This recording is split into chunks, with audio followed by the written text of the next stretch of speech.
Good afternoon, everyone. Welcome to today's Charity Village webinar. We will get started in just a moment. We just want to make sure that everyone has a chance to join us before we begin the session. We have people tuning in from across the country today, which is excellent. It's so nice to have all of you here. And with that, we will go ahead and get started. Welcome, everyone, to today's Charity Village webinar. My name is Mercedes, and I'm the Marketing and Communications Manager with Charity Village. As we are gathering here on a virtual platform, it is important to acknowledge that each of us is joining this webinar from the ancestral or unceded lands of the Inuit, Métis, and First Nation people. I'd like to acknowledge I'm speaking to you from the traditional, ancestral, and unceded territory of the Anishinaabe, which includes the Ojibwe of Fort William First Nation.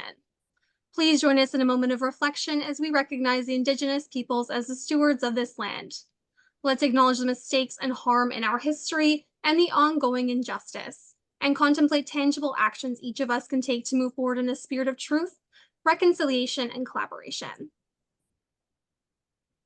For those who may be joining a Charity Village webinar for the first time, Charity Village is Canada's largest online job board for the nonprofit sector. In addition to our online job board, organizations can also post volunteer positions. So if you are looking for work or to recruit talent in the sector, Charity Village is a great place to start.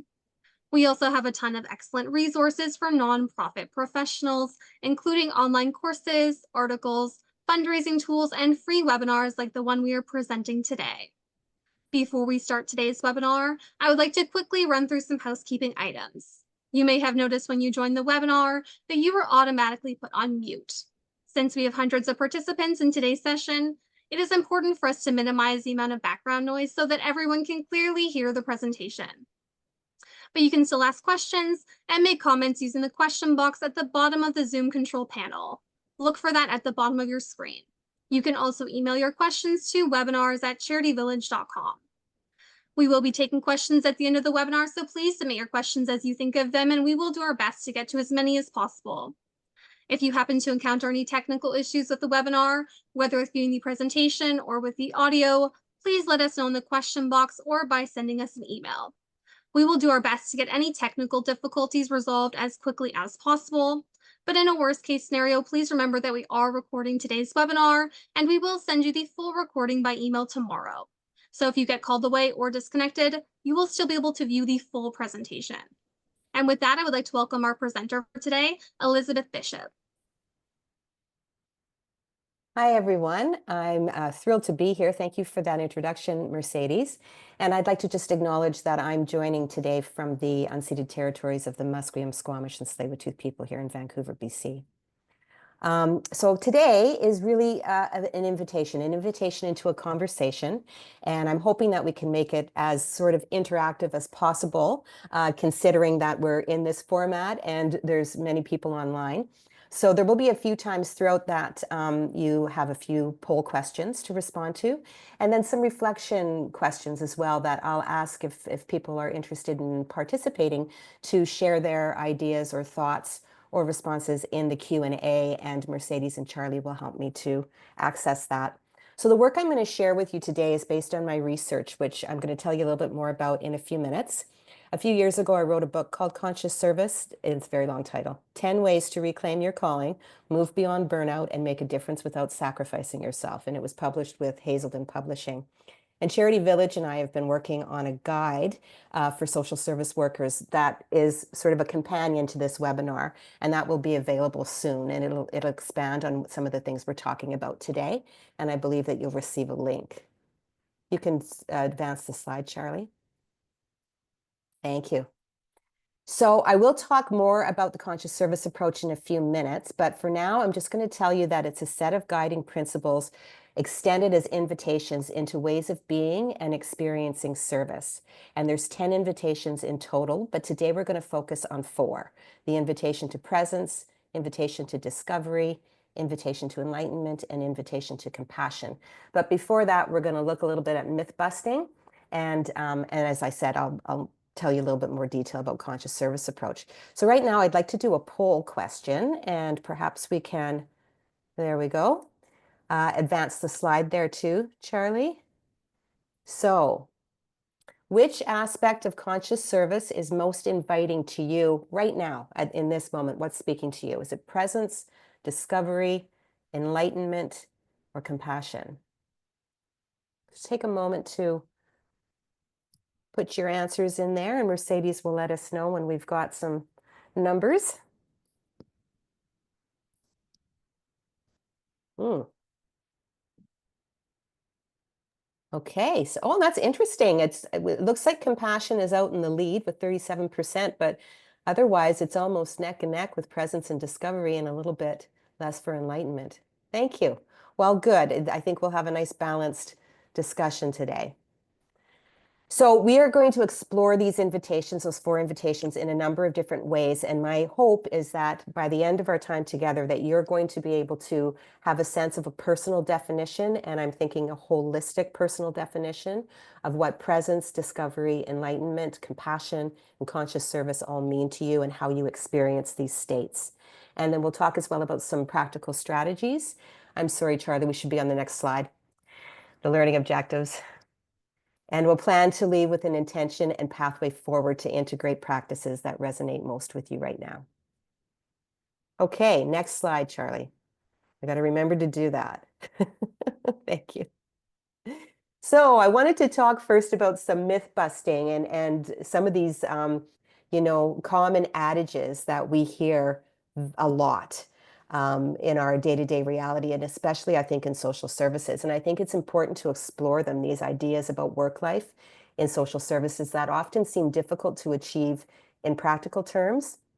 And it also challenges, or that it's an opportunity for us to challenge the conditioned mindsets and belief systems that subtly impact on the way that we make decisions, choices, and how we experience things. So the work-life balance idea. This common focus on balancing tasks and reallocating time doesn't necessarily create true well-being. True work-life balance is about engagement, presence, harmony, not just time management. It's not just about sort of having a pie chart that you decide how many hours per week you're spending on each aspect of your life. So integration of self is essential to our well-being. It's about connecting within to respond to our needs and our experiences. And balance really is found in the moment, right? We notice our balance or imbalance in the moment. And we're still living while we're working, right? It's not like we're working over here and then we get to live over here. We are living while we're working, or at least we hope we are. I'm sure many of you have heard the leave home at home and work at work suggestion.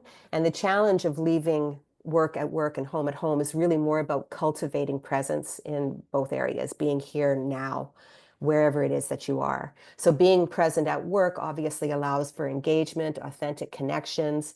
Being present at home helps us to nurture our relationships, including the relationship with ourselves. Instead of leave it at the office, advice or guidance, it's more important to focus on strategies that help us prepare, process, and respond to the experiences that we have throughout the day. So developing transitional practices help us move from one role to another, and that helps to reduce the risk of burnout and supports our overall well-being. This avoidance of emotional labor. I read an article a couple of summers ago that talked about the high level, how high levels of emotional labor contributed to the risk of burnout, which of course is obvious, I think, a direct relationship. However, it can't just be about avoiding emotional labor, right? So if you think emotional labor is the management of our personal emotions in relation to others, we know it's a factor in burnout, but it's also essential to creating safe relational spaces with the people that we serve, with our colleagues, with our community partners. So we can't be avoiding it. So I like to reframe emotional labor as emotional investment and make it a tool and resource rather than a burden. And then this wonderful one, make time for self-care. So self-care is really not another agenda item or a task to complete. Ideally, it emerges from a space of self-love and self-compassion. And the quick, sort of in the moment, self-responsive acts that we engage in are really more effective than, say, the traditional things that we hear about all the time. Now, obviously exercise and what we eat and getting rest and those kinds of things are important as a foundation for our overall health as human beings. But the idea that, going for a walk or taking a break and walking around the block or going and meditating or doing yoga is going to somehow take away all of the stress that we're noticing in the moment is not necessarily as effective. I always say that no amount of soaking in a bubble bath on Friday night is going to make a difference on Monday morning when you're, right in the thick of it. So it's about how we respond to ourselves in the moment. And a lot of the times that's around self-talk. We'll talk about this a little bit more in later on. So the focus then shifts to preparing for this emotional investment, processing emotional experiences, and responding to emotional needs. Well, and really to all of our needs, our holistic needs. So I'd like you to just sort of reflect on which of these common myths have you been, most impacted by. Does anybody, maybe you can put in the Q&A, the myths that you're most impacted by. And I'll give you a moment to do that while we start the conversation. Mercedes, maybe you can let me know when you see some of the chat coming up. Yes, for sure. Probably all impacted by all four of them, I would say. We So have a here, few, oh, good. sorry. What do you have? Go ahead. We do have a few responses so far. So we have not taking work home, making time for self-care, and then someone requested to go back to the slide as well. So Yes, so Charlie, you if you can could go, please just go back a slide. there we go. Thank you. And then we also had another response that said co-creating community, home versus work, keeping it separate. So we have quite a few responses. I really like the response that says co-creating community. I think that's a really great option. Yeah, absolutely. And that's one of the elements of conscious service. So it sounds like that might be something someone's interested in hearing about too. So excellent. Thank you. Okay, thanks for responding to that. Just food for thought. Okay, Charlie, we can go to the next slide. So this is an image that I had someone create for me to a graphic for conscious service approach. And one of the things I just want to point out in terms of the graphic itself are the leaves around the outside. I mean, first you see that's circular, but the leaves around the outside go in both directions. So it really is quite fluid and interconnected process. So for me, I had this turning point in my life about 30 years ago. I was getting ready for work and I caught myself chanting over and over again, just get me through the day. I just have to get to 4:30. And I realized how far away I'd become from my original sense of calling and how disconnected I was and lack of inspiration. And that led to me making a commitment that the choices in my career had to hold meaning for me. I had to find personal meaning, and that personal meaning became a touchstone and a guidepost for me. And I tell you that because I believe it's a common experience among us as service providers to lose that sense of inspiration that we might have felt was really powerful in the beginning of our career. And it's also relevant to the portion of our discussion that relates to this the role of ourself in terms of emotional labor and emotional investment.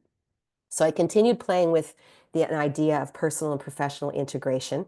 And then it became evident to me that my next steps involved a more focused research process. And that's really what led to the birth of the conscious service approach.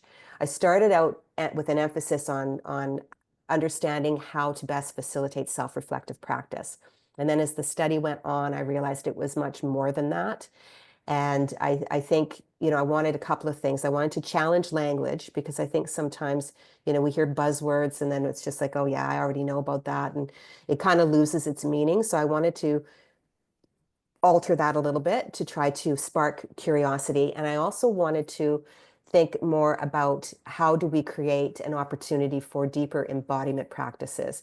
Because if we're just thinking about things like love, like service, like compassion and well-being, it doesn't mean that we're feeling it, that we're experiencing it, or that we're enacting it and actually living it. So what emerged from there was moving from self-awareness to self-connection. Effective communication became enlightened communication. Therapeutic relationships became transformative relationships, and community building became co-creating community. So conscious service approach is an active approach. The more deeply connected to self, the greater our capacity for enlightened communication. And as we engage in enlightened communication, I see that as a holistic process. We begin to develop transformative relationships. And I see relationships as the container where the potential for transformation exists. The reciprocal nature of that relational space means that transformation is available for all involved, including us as service providers. Our enlightened interactions, transformative relational spaces keep bringing us back to ourselves, offering deeper knowing of who we are, how we're evolving, how we might contribute. And all of these elements are at play when we create community together. And that offers even more opportunity to communicate in enlightened ways, to create transformative relational space, and to learn about ourselves. So then self-reflective practice became that dynamic, active ingredient, those things that we do or activities we engage in that help us to connect with ourselves and continue to show up in more conscious spaces. So we're going to, as I mentioned earlier, explore four specific conscious service invitations that are related to these four areas here as well. But I wanted to ask, and perhaps you can put this in the Q&A, some of your ideas. What practices do you engage in already that help you feel self-connected?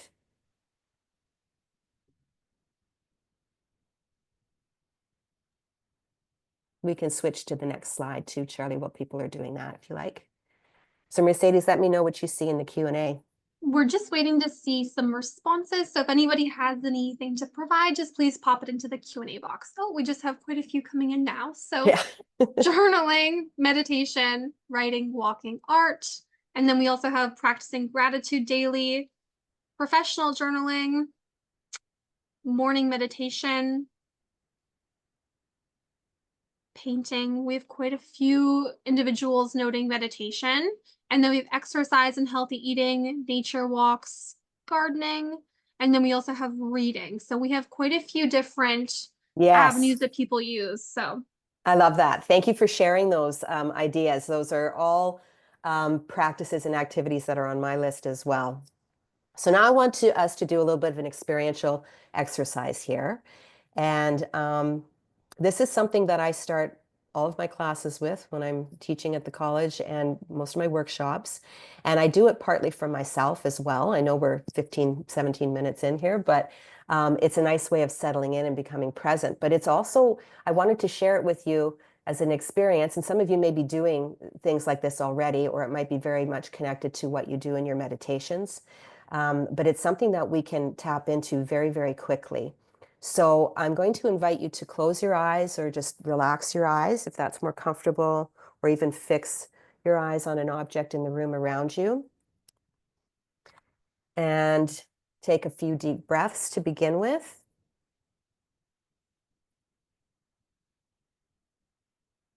And I want you to see if you can just notice your feet on the ground or your seat in the chair. Or you can put your hand even over your heart, tune into the sound and feeling of your own heartbeat.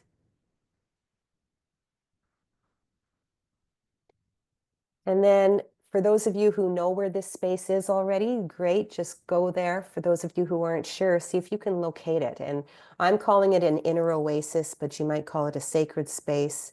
It might be your center, your seat of power, that space that feels alive, peaceful, safe, calm. And those are just some of my descriptive words. You might have other words. I like to think of this space as a place where I can go to receive whatever I might need in that moment, on that particular day, any moment that I show up. So it's a space where maybe today I need peace, or I need patience, or I need encouragement, or I need calm. Whatever is there is what I need for the day, and I can soak it up, or for the moment, I should say. I can soak it up and absorb it.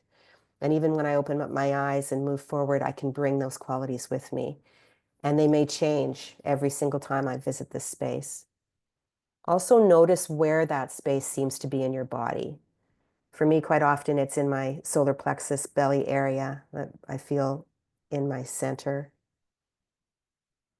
So just notice that. And while we're here, let's notice any sensations in our bodies, any physical sensations, any tension, any desire to move around or stretch. And imagine that if you have any spots calling for attention in your body, that you can breathe those beautiful, warm, loving qualities from your inner oasis right into those spaces. Notice your thoughts. And the same thing there. You can breathe those beautiful, warm energies into any thoughts that are calling for attention. And we're just noticing, we're not getting trapped in there. We're not trying to figure anything out. We're just observing. And you can let your emotional energy bubble up as well. And just observe and be with, acknowledge. And then I invite you to notice if there's any commentary going on, that internal narrator, the one that tells the story and describes everything that's happening. Just notice if that's going on. That can be really useful in terms of um, identifying beliefs and values that are part of our sort of internal interpretation processing device, I suppose. And while you're in this space as well, just tune in and notice what presence feels like for you. What is presence like for you? When you're here, you're in the moment. What do you notice in your physical sensations? What do you notice in your thoughts, emotions? What do you experience when you're when you're present?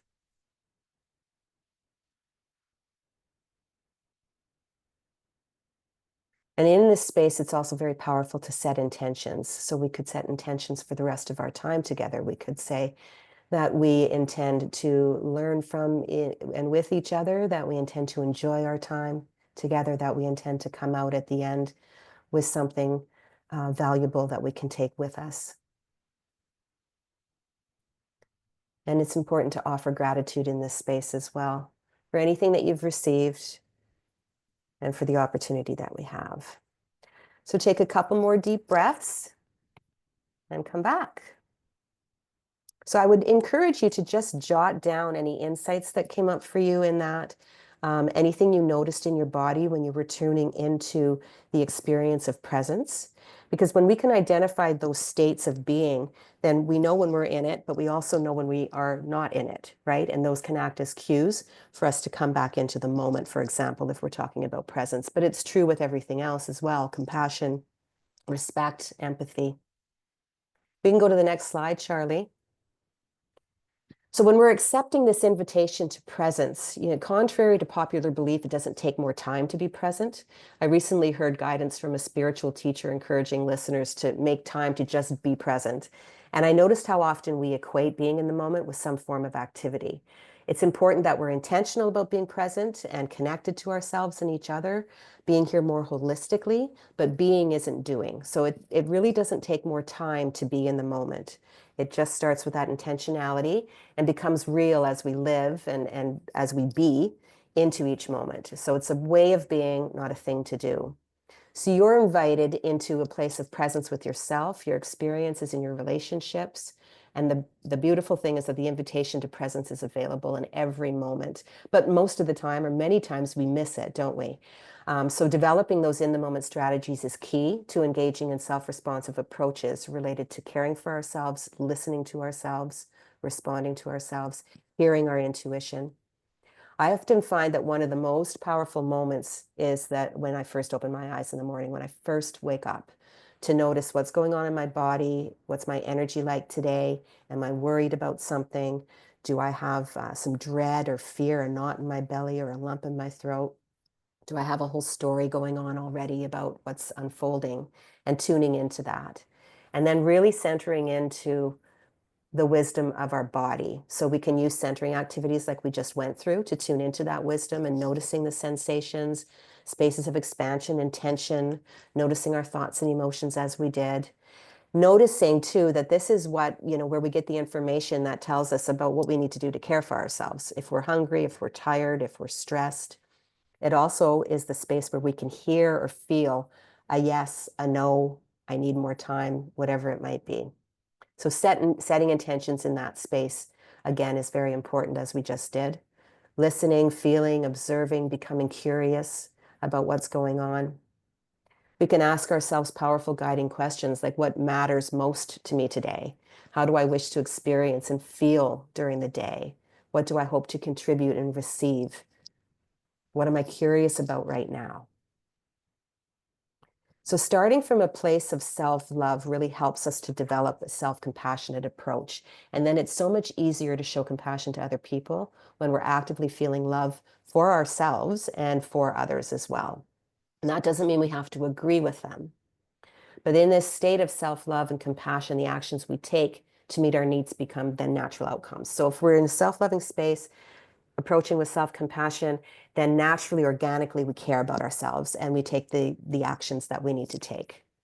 We become more attuned to our bodies, our hearts, minds, and souls, and responding to these needs also helps us thrive and experience joy and fulfillment. And when we can then bring that version of ourselves into our interactions with others, we become much more present and engaged. And that really sends the message that I'm here with you in compassion. And it's compassion for ourselves as well. So this self-responsiveness really represents a commitment to yourself.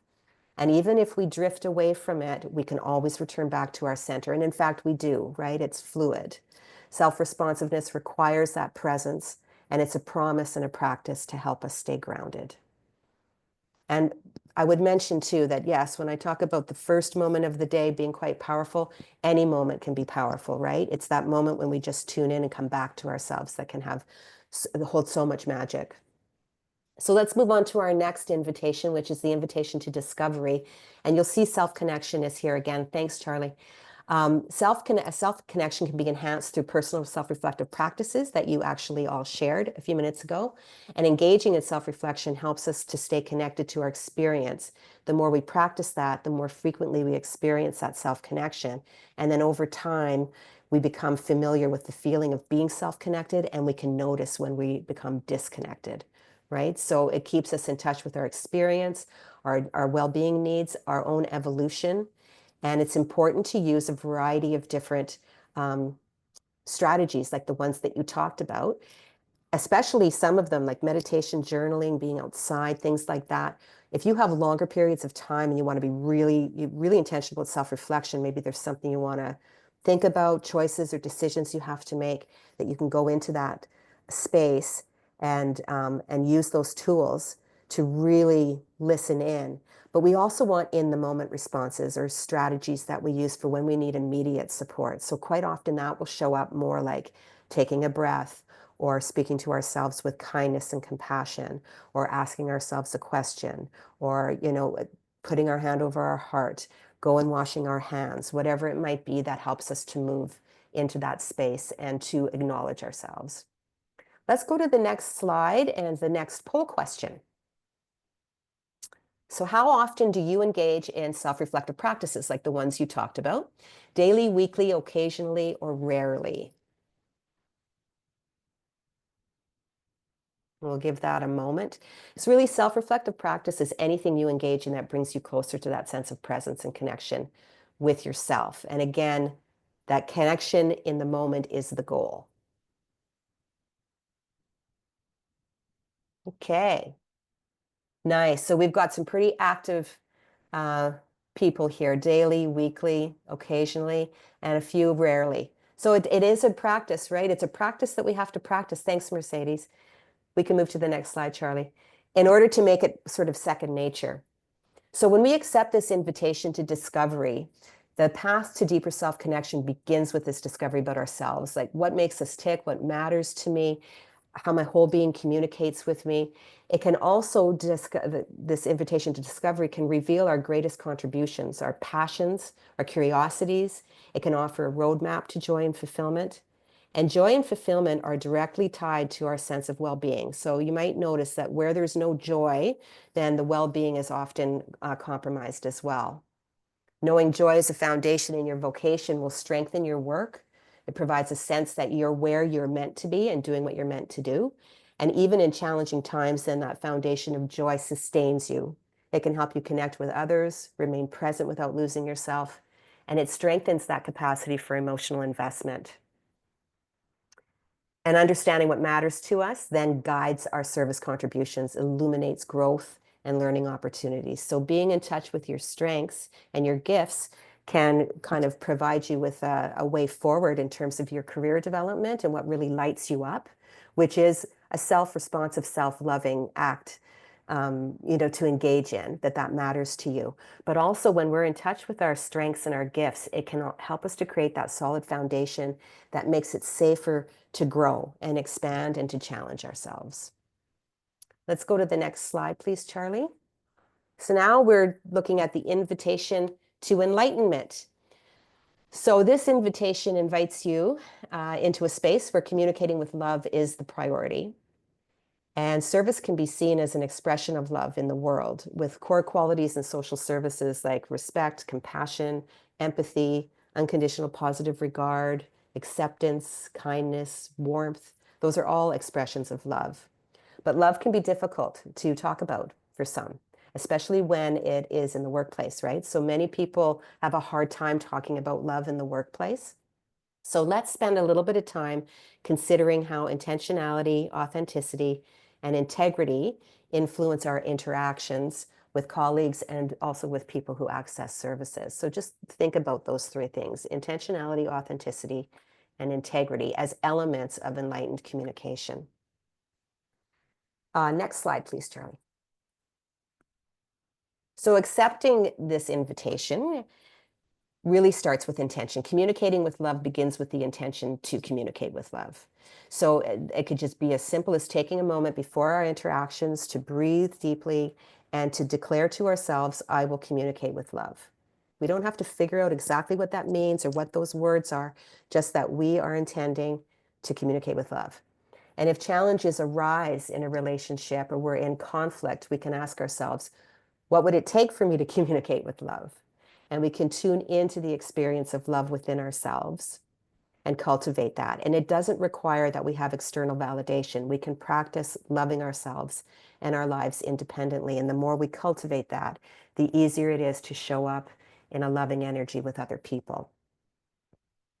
So this includes practicing loving self-talk, to celebrate when we have accomplishments. Like, how often do you say to yourself, oh, I'm proud of what you just did. Way to go. That was a huge accomplishment today. I'm so happy that we got that done. I will talk to myself sometimes as though there's more than one of me. We did it, so it's important to do those kinds of things, but it's also important to talk to ourselves with kindness and love when we're easing fears, when we're comforting ourselves during struggles. So sometimes we can be harsh, right, with ourselves and speak in tone or get angry if we feel we've made a mistake, or if we're thinking about something we're just trying to not think about anymore. But the more that we can be loving with ourselves and kind, even to say, it's natural that I'm feeling afraid about this, or it's natural that these emotions are coming up for me. I can see where that's coming from and it's okay. I can just calm down and breathe and be with myself and move through it. So authenticity and genuine expression are really key to love and communication. Communicating with love means having a gentle, honest, and compassionate delivery, so with ourselves and with others. And if we can be mindful of how the other person is affected by what we're saying, it's important, right, that we're able to do that, and that reflects integrity. So integrity really involves alignment. It involves alignment between our beliefs, our values, our thoughts, our feelings, our words, and our actions. And then that creates an integration of who we are with how we're showing up and how we're communicating. And communicating with love also sets the stage for healthy, vibrant, and potentially transformative relationships. We know that relationships and interactions are at the heart of social service work and significantly impact our sense of well-being. So I'd ask you just to consider, and this might be something you want to reflect on outside of our time together today, but how is your personal well-being impacted by the quality of your workplace relationships and interactions? I can almost bet that many of us in this room have had impact on our sense of well-being as a result of challenges within the dynamics in our organizational culture. I'd also invite you to reflect on the barriers to communicating with love that you might be aware of in yourself and your workplace. Like, what kinds of things might come up? Sometimes we find it hard to communicate with love if we don't agree with the other person, if we're in conflict with them, if we don't like them, those kinds of things. We're human beings. So just notice what those barriers might be, but also what barriers do you see within your workplace structures and your workplace practices? And then let's look for evidence of loving communication in our own lives and in our workplaces and with our teammates, with our colleagues, with the people we serve, with the people we live with. So I'd invite you over the next few days to notice how your internal experience of loving energy spills over into your interactions. And also notice the impact on your communication if you feel misaligned or disconnected from a sense of love internally.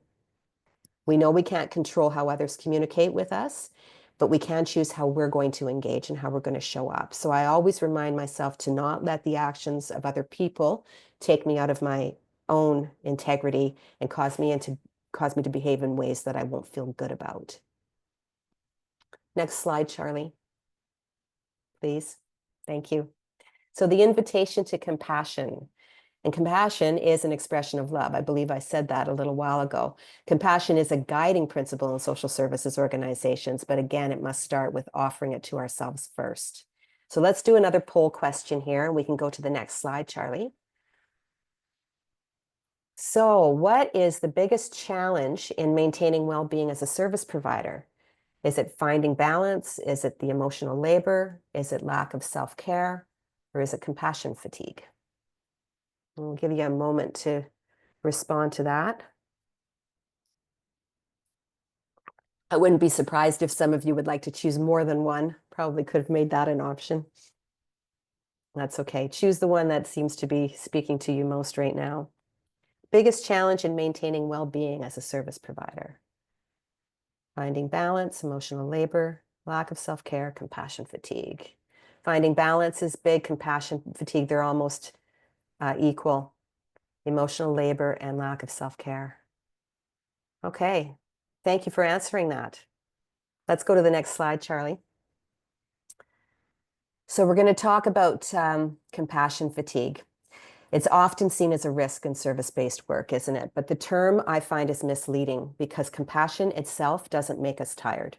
Compassion, if it's an expression of love, and I believe it is, it's energizing and life-giving. But a lack of compassion can lead to exhaustion. A lack of self-compassion can completely drain us. Fear and worry about other people and things that we care about can take us out of love and compassion as well, creating internal distress and then also activating the nervous system. And then this also results in fatigue and hampers our ability to be present, engaged, and impactful in our interactions. So when I always think of love and fear sort of sitting right beside each other, and the more deeply we care about something, or the more that we love somebody, or the more that we are concerned for someone and want the best for them and all those things, the more that we're feeling that, the care for the people and the work that we do, the higher the risk of falling into fear, which could look like worry or, oh no, tragedy's going to strike, or, going to that catastrophic thinking. And that is what actually makes us extremely exhausted, if you notice. So the embodiment of compassion, this whole, again, connection between self-love, self-compassion, self-care, I always try to remind myself that anything I wish to offer to others, including compassion, including love, will become more natural if I'm embodying that quality. And I always have the opportunity with myself to express self-compassion and self-love in any moment. And so it's a self-loving, self-responsive practice that also then in turn prepares us for the kind of work that we're doing. Receptivity is absolutely essential to the experience and expression of compassion. So quite often, and maybe some of you can relate to this, as social service providers, we often struggle with receiving because we're so focused on giving. But receptivity involves accessing resources and supports. So it might be about asking for help and being open to learning and growth, but it's also about how we're accessing our own internal resources and supports. So again, consider your self-talk. Are you kind and understanding with yourself? When things go well, again, do you acknowledge those accomplishments? When things are tough, can you speak to yourself with love and encouragement? So take an honest look at that, at how often you find yourself speaking to yourself with harshness or impatience. Communicating with love, again, requires intentionality. So reflect on what it would take for you to respond to yourself with compassion. And then let's look at a little more closely the internal and external resources. So think about what internal and external resources you access that would demonstrate self-compassionate responses. Where do you go? What do you access within yourself? Or who do you go to? Or what do you go to that demonstrates self-compassion? And this can be a space where we think about, our coachability.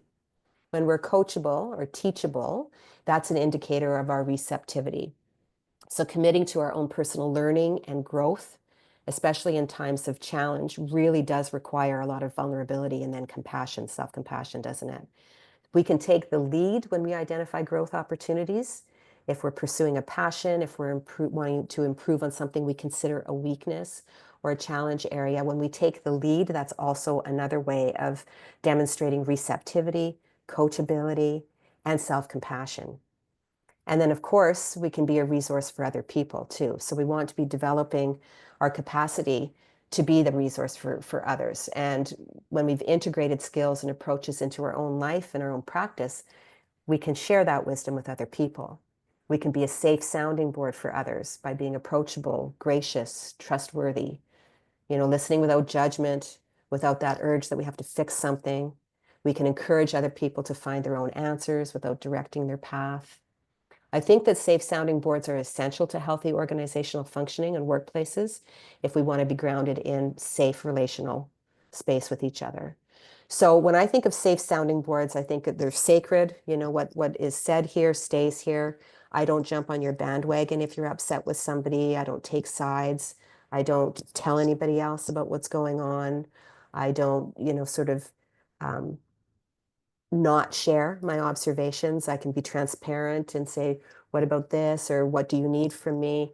The idea is that we're going to move through it and move beyond. So I heard someone say not too long ago that a successful and a safe sounding board would be, okay, I've come to you. I need to speak about something that's happened and, maybe vent or debrief a little bit. And then after our conversation, I feel good. I trust you. And I don't feel like I need to keep talking about it to other people. I have some ideas that are going to help me move on. And that's a really nice, I thought, really solid indicator of what would make a sounding board safe. So you might want to spend some time as well reflecting on how you show up as a safe sounding board for other people. And then also consider who are my safe sounding boards and like truly who are those people that I can go to. And it might not be very many people, right? That you can go to just really be able to be yourself, say what you need to say, express yourself and feel, and be supported in ways that help you to move and to make decisions about what your next steps will be. Next slide, Charlie. So I think it's really important that after all of that talking I've done for 45 minutes, that you take a moment just to think about your own intentions, your own intentional path forward. So I'd like to ask you to take, say, the next just few minutes, and then we can go into the Q&A, to create an intention statement. Identify an active strategy that you can integrate today to experience a deeper sense of self-connection, self-love, and then compassionate relational spaces with other people. So let's just take a moment for everyone to consider that. And I would really encourage you to write it down. There's power in writing things down. Some of you may know of Julia Cameron, who wrote The Artist's Way. She did the morning pages and really talks a lot about journaling and self-connection and self-reflection in terms of fostering creativity. And she says writing writes things. So WRITING writes RIGHTS things. So, and it often solidifies commitment. Okay, I will stop talking for a moment so you can think about your intention statement.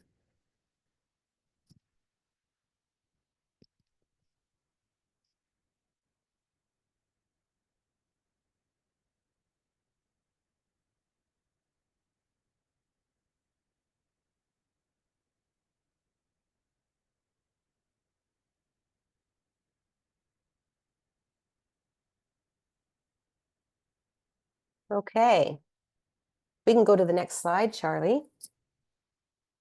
So I would love to hear some of the intention statements, or if a couple of people want to put things into the Q&A, and maybe Mercedes can read them out for us. I think that would be amazing. Yes, thank you. Anybody? Yeah.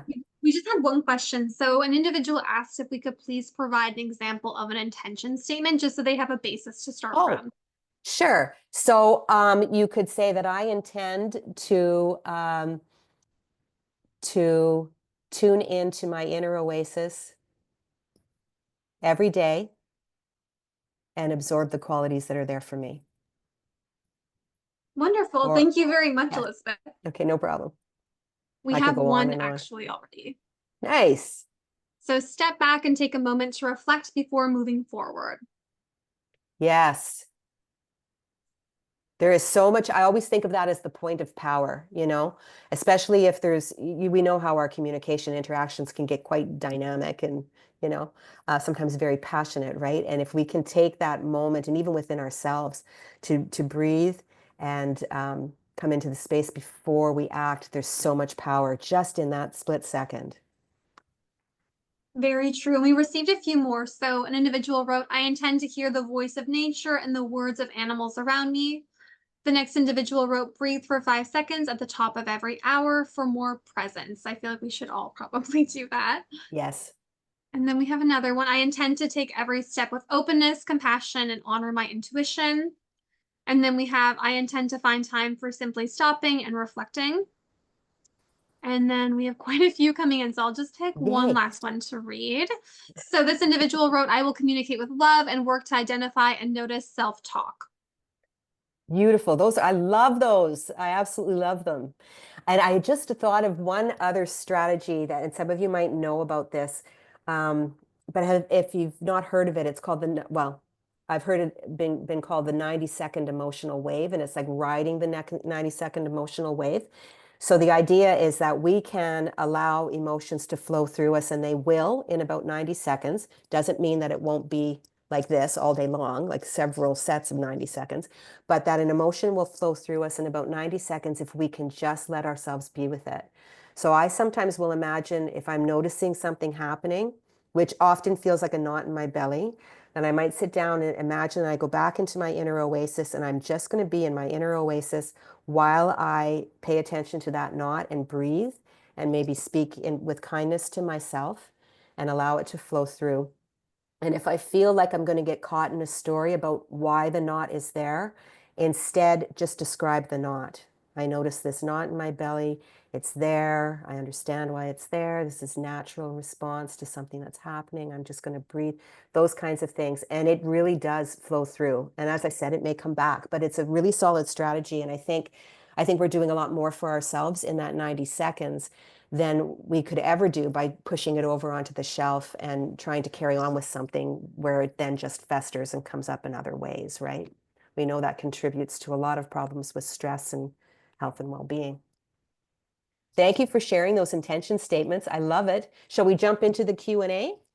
Yes, perfect. So the first question, do you have any recommendations for service providers interested in co-creating community? Yes, I think for me, it always comes back first to who I am and how I'm showing up. So if you have particular struggles in your organizational community. And I'll use this as an example. Sometimes if there's a lot of friction or tension, it can be difficult to show up in respectful ways. So I would remind myself that maybe I'm going to be the only one who brings respect to the meeting. So I make that my intention and my commitment to come in that manner. I think cultivating relationships is really, really important if we're wanting to co-create community. It's not just about the fact that this organization is a community scenario, but we want the sense of community, right? We want it to be communal. So relationship is a key piece of that. And we start with what we're bringing into it. I always say, like the society or the community doesn't exist without the people. So what am I bringing into that space? I hope that helps. Yes, Should we, thank you very much. should we put up And then that the next, last slide there, Charlie? Should we do that or leave it here? There we go. perfect, that looks Go good. ahead.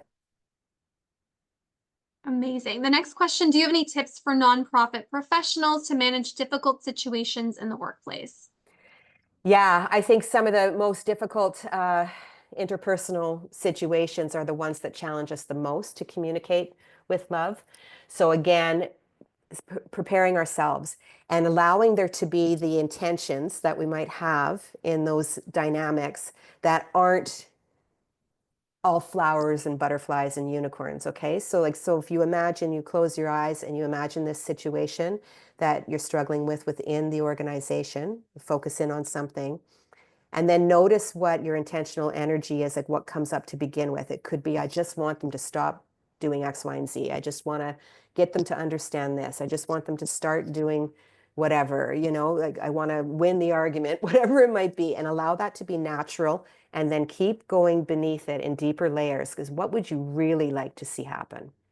So I'll give you an example. There was an organization I was working with, and the person had run into a dynamic with a community partner, and they were very frustrated, and then it ended up being this, sort of butting head situation. And so people around the table were saying, oh, you got to write this letter, write the email, and this person should be reprimanded and they should lose their job and all this kind of stuff. And so we started doing that and said, okay, well, those intentions are all natural, it's human. What's underneath that though? Like, what would be the ideal outcome? And start really imagining what that looks like, what it feels like. So in this particular example, it would be around having a conversation and resolving the challenge, getting your outcome met, but also repairing the relationship or building the relationship. So think about what's happening in your nonprofit. Think about your ideal vision, build those relationships, and then try to do a lot of communication with the other people involved, because they're obviously an important part of what happens in the organizational culture. It's a Thank you. process. Yeah. We have another question. This individual is asking, how do I hang on to the good intentions and practices throughout the day when time is short and interactions are heightened? Yes. So I would say that, especially if you're going into an interaction with somebody where that happens, that it's common for it to get heightened, or you're talking about something where it could get heightened, really spend the time ahead of time and just set that stage. Just, I'm committed to showing up with love. I'm committed to showing up respectfully, or I acknowledge I'm really attached to a certain outcome and I'm going to intend or commit myself to being open-minded. And then just notice, like, what does it feel like when I'm in that state of being open-minded and I'm open to somebody else's ideas? How do I feel? So then we can notice when, we shift out of that and suddenly become closed-minded, right? We notice the tension happening and then just breathe. And it's not going to be perfect. It's not going to be perfect, but you'll notice a difference the more that you practice that, because you'll hear these intentions that you've made along the way. Thank you. And then do you have any tips for determining your strengths on the path to discovery? Oh yeah, I think the biggest thing that for me is to go with what lights you up, what really matters. So for me that day in the shower saying, "Oh, I just got to get to 4:30," was quite upsetting actually. I mean, it sounds funny now, but it was a very upsetting moment for me because I had always anticipated I'd love my work. So at that time I was enjoying other things outside of my work more than I was enjoying my work. And it was like a lot of spiritual development and growth and reading and things like that. So I just started noticing like what's feeling like fun to me right now and lighting me up, and where do I feel like I'm curious and I want to learn more and I really feel like I'm loving something. And I just followed it. And then all of a sudden one day it was, oh, I'm learning so much here in my personal life that really applies to what I'm doing at work. Here's the meaning I'd like to bring into work. And I was blessed enough to have a space, to have an organization that encouraged me to do that. And that made all of the difference. And that was over 30 years ago. So really tune into what lights you up, what gives you energy. Try not to think of it so much as it's got to be this task. I had another person I worked with right around that time as well, and she had gotten right into, it was near the beginning of the Food Network, and she'd go home and watch the Food Network, and she's cooking all these meals, and she'd come to work and talk about all these beautiful dinners she'd made for her family and how much fun it was. And we started to integrate this idea in our team about, what do you really love doing? How do you want to contribute? What feels like passion for you, that just natural, that you love doing. And she ended up creating a community kitchen because of that passion she had found around cooking and the Food Network and all of that. And it took very little in terms of financial, input from the organization, and she just ran with it, and it became her project, and she absolutely loved it. And then it shifted like that, passionate energy, that energized way of being really overflowed into the rest of the work that she was doing. I hope that answered your question. Yes, that's wonderful. Thank you very much for sharing that story. It's always nice to have Yeah. some insights as well into some history. And then we also have a question that builds onto a previous question. So, do you have any recommendations for service providers seeking to build safe spaces in their workplaces? Yes, I think one of the big things that is really important for us to do as individual service providers is to get in touch with what safety means for us. So I've had a lot of experience with that over the years too, where I wouldn't speak up, or I wouldn't approach something with a certain person because I felt like their reaction made me feel unsafe. And so I was giving all of my power away to that scenario. And when I realized, oh, geez, like, am I not safe based on how other people act and behave? I mean, of course, obviously, if we're talking about physical safety, that's something we have to get out of. But in our organizations, it's mostly psychological or psychosocial safety that we're talking about, right?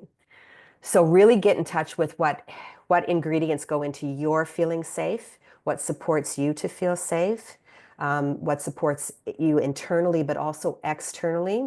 So if you do have a dynamic with somebody and you would like to approach it, who can you go to in your organization that would help you to mediate that and prepare for it? Take your time to prepare for it. I think that if we could do more of that, and not avoiding the conversation, get the support to have the conversations if we need to, and not avoid them, and then allow what comes up out of that to inform policies and practices that the organization wants to follow in terms of safety. Thank you very much for presenting such an informative webinar today. That was our last question. So, do you happen to have any final comments before we sign off today? Well, I feel like I've made a lot of comments, but I just want to thank everyone for being here today. Do pay attention to when the guide comes out, and it'll go more deeply into some of the things that we spoke about um, this morning or this afternoon, depending on where you are. And just really, remember that who you are has everything to do with how you show up and how you serve. And it's important that you have an experience of joy and fulfillment in the work that you do, not just so that you can keep on going, but because you matter as an individual and as a human being. And the work that you're doing really matters. So thank you for being here, and I appreciate your participation. Thank you so much. Wonderful. Thank you very much, Elizabeth. I just wanted to remind everyone that you will receive a follow-up email tomorrow with a link to the webinar recording. Please feel free to share this link with your colleagues. The email will also include a survey link that you can fill out with your feedback on today's webinar. You should see a survey link pop up right here in Zoom following the session as well. On behalf of Charity Village, thank you so much for joining us today. I hope you'll join us for our next free webinar, Elevating Your Nonprofit Story with Data and Performance Metrics. You can find more information on this and all of our upcoming webinars at charityvillage.com/webinars. Thanks again for joining us. I hope that you enjoy the rest of your day.